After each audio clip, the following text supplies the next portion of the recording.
Hello, Cass Kim here. Today we're going to talk about Autumn Nights, 12 Chilling Tales for Midnight. I'm dressed in my owl outfit today because A, I'm a little bit crazy, and B, the theme of this one is a great horned owl. So I'm going to actually keep the hood up. I think it's cuter. All right, so today I'm just going to talk a little bit about the Autumn Nights anthologies. I get a lot of questions about them, particularly how to submit to it and what it's about, that kind of thing. So today that's what we're going to talk about. So the purpose of the Autumn Nights anthology, number one, the purpose is to donate a larger amount than I personally could donate to a variety of charities. So the first Autumn Nights anthology, 13 Spooky Fall Reads, donates all of its profits to the ASPCA to help animals. The second one, the one that's coming out, is 12 Chilling Tales for Midnight, and that one is donating all of its profits to Feeding America, which is especially important right now to help make sure that people are getting enough nutrition to just survive with everything that's going on in the world. I have not picked a charity anthology for next year's, or a charity for next year's anthology, but I do intend to do an anthology again next year. So I'm open to suggestions. You can go to the charity anthologies section of my website if you have some thoughts on a charity that would be a good benefit or a good place to send the profits to. Number two, what is it? Okay, so each year it is a different number of stories. So 13 Spooky Fall Reads actually has 14 stories because we put a bonus one in there for you. And then 12 Chilling Tales for Midnight has 12 stories. Next year, my plan is to have 11 stories. We'll probably go down to 10 and then work our way back up again, is my guess, but we'll have to see how it goes. So it's, I consider it to be light horror, kind of aimed a little bit more at the young adult group, but also good for adults. It's young adult in the sense that sometimes the protagonists are young adult or new adult, but not always. And it's kind of light on the gore. So we don't do anything that's really graphic in the violence. We don't do anything that's sexual. So it's really for people who want to read a Halloween anthology, but maybe they have some triggers that they don't want to, have to be concerned about. It's pretty light as far as triggers go. There's, like I said, there's no real sexual content. There's no graphic violence. We try to keep the stories light horror in the sense where you can still get spooked. You might get a little creeped out. It really gives you that sitting down, drinking a cup of hot spice cider and, with your jack-o'-lantern carved next to you or something. It gives you that kind of feel while you're reading it, but it doesn't necessarily do anything that's gonna you could read it with your teenagers in the car or at night. We read a story each night and it would be okay. That's the whole point, I guess, is that it can be enjoyed by multiple levels of the family. Number three, what is my favorite part? So my favorite part this year was, it's just really fun. Both years, actually. It's just really fun getting to know the different authors. It's a real collaborative experience. I call these creation anthologies versus submission anthologies.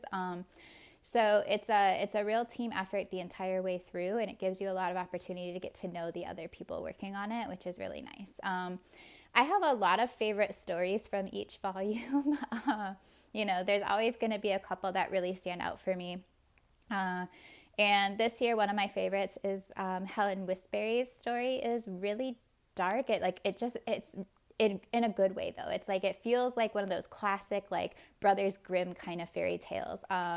So I really like that one. And then there's a couple other ones that really got me in my feels, or there's some really good imagery. And then there's also a couple lighter ones that have some humor in them to kind of balance it out a little bit. So it's a really good mix. And then number four, how to submit. So a lot of people have asked me how to become a part of the anthology series. And right now it's on an invitation only basis because we only have, I'm capping it at 10 authors now because of how many authors you can add on Amazon. Anything over 10 is a lot more work. So I cap it at 10 authors per year. If you're interested and you really would like to be a part of the anthology, please feel free to contact me. You can contact me on Twitter with direct messages, or you can email me at castkim.castkim.com, or castkim@castkim.com, sorry. And if you are interested in being a part of it, some of the things that help is if I'm familiar with kind of who you are and how you present yourself on social media, just because, as I talked about in my Right Hive anthology presentation, to me, since these are charity anthologies, it kind of is important to me that everybody involved in the anthology presents a similar sort of like presence, I guess, on social media. I'm not saying I censor what anybody says. I certainly don't. It's just that if you're always like getting into arguments or like being mean to other people or like putting other people down, you're probably not going to be somebody that I would invite, just because to me, I don't want to have anybody involved in the anthologies that later could cause a ruckus. You know, we put in the copyright page, of course, that we're not associated with whatever charity we're donating the money to, but, you know, we still reflect on them to some extent just because we are giving so much of the money to them. Okay, so long story short, if you're interested, the best way to get an invitation is for me to know who you are. I can't invite people that I don't know exist. So you can follow me on Twitter, interact with me. Usually if I read a really good book, I might contact that author even if I don't necessarily know them super well. And it's okay too if I contact somebody and they say no. That's happened. It's not the end of the world. Just like with anything else, you're not going to get a yes 100% of the time. But that doesn't mean you don't try, right? So if you are interested, just kind of check us out, see what you think of the anthologies, and then if you are interested and you think it's something that you could write well, you can always get in touch. Okay, so that's how that works. So it's not a submission anthology, it's a creation anthology, meaning that all of the stories are created after the invitation is received because they're created with very specific set of directions. And then it's a really collaborative effort where if you are a part of the anthology too, it's not just like, here's my story, done. It's like, here's my story, now let me give you a bunch of my free time. Like all of these other authors have been really kind and done, because there's beta reading and proofreading and promoting and all this other stuff that you have to do when you're a part of the anthology. So it's a lot more work, I would say, than just submitting to an anthology. But I think it's a pretty rewarding experience as well. All right.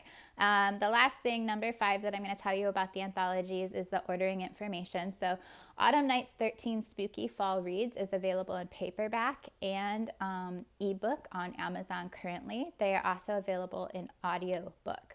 So if you would like to listen to the audiobook, I do have free codes that I'm happy to give away. So you can contact me for a free audiobook if you would like.